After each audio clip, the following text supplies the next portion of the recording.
morning. Today is Monday, September 14th. For lunch today, we have chicken Alfredo with pasta with California blend vegetable and garlic toast, or Southwest chicken salad, or pepperoni pizza or cheese pizza.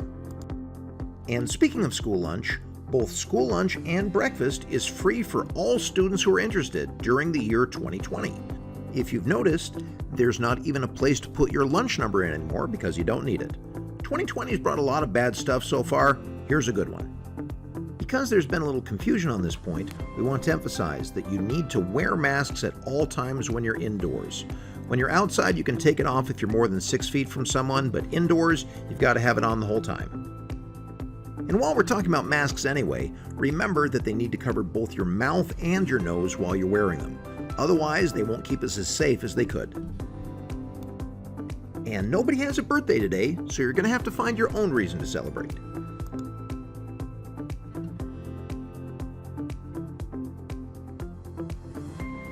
So for me, canoeing is a way to get out in nature, to explore something I couldn't see otherwise. But in today's video, I'd like to introduce you to Wayne Vallier, a member of the Ojibwa Nation, for whom it has a much deeper meaning.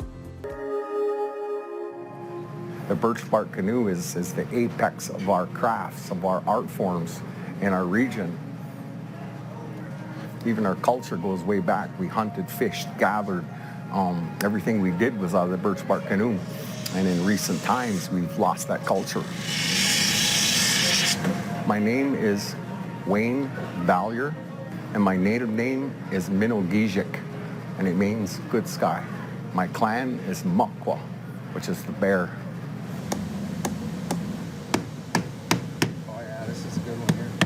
And there's approximately 150 canoe builders in the Midwest, but you're only going to find 3 Native American canoe builders, myself, my older brother, and one of my teachers.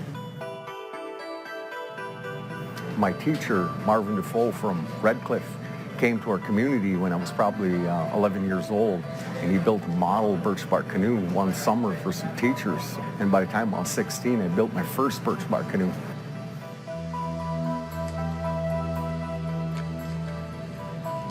You don't go on your terms, on your time, you go on nature's time. And for an example, the birch, it only peels in mid-June to maybe early July. So there's a short window of opportunity to actually harvest the bark. The roots are there gotten usually later in the fall when the sap runs into the tree. We usually harvest our cedar when the swamp is frozen, because we go into the cedar swamp, there's no mosquitoes. It's easy to travel into the swamps to get the cedar for all the woodworking in the canoe. The pitch runs in late August when it's the hottest part of the summer, because we use white pine pitch with a concoction of deer tallow and crushed hardwood coals. A friend of mine by the name of Tim Frandy, who is a doctor in folklore down here in Madison, he just graduated and he heard about these residencies. So we collaborated with the university and some other people and created this project. And we brought some of our at-risk kids from our community, and also some of our kids that were not at risk in our community, got them involved in the canoe project. This canoe here played a major role in Nishna in the lives of our ancestors. My grandmother, she challenged me as a young boy. She said, your grandfathers are written throughout history, she said. They were very, very exceptional men. And she said, what I challenge you and your brothers, what I challenge you young men, is that what will your great-grandchildren say about you someday? So I'd like to say that the work I've done and working in Anishinaabe, saving our language, and working in different areas, saving our culture, I'd like for my great-grandchildren to talk about their grandfather and say, hey, he did his job. He kept that alive for our people. We didn't have to go looking for it. It's here for us.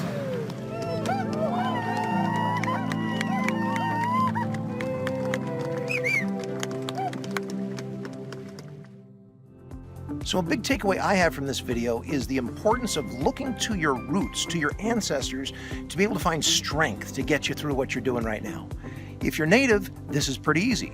Ho-Chunk, Ojibwa, you might look to canoe building, you might look to powwows, you might find any number of traditions that connect you to where you came from.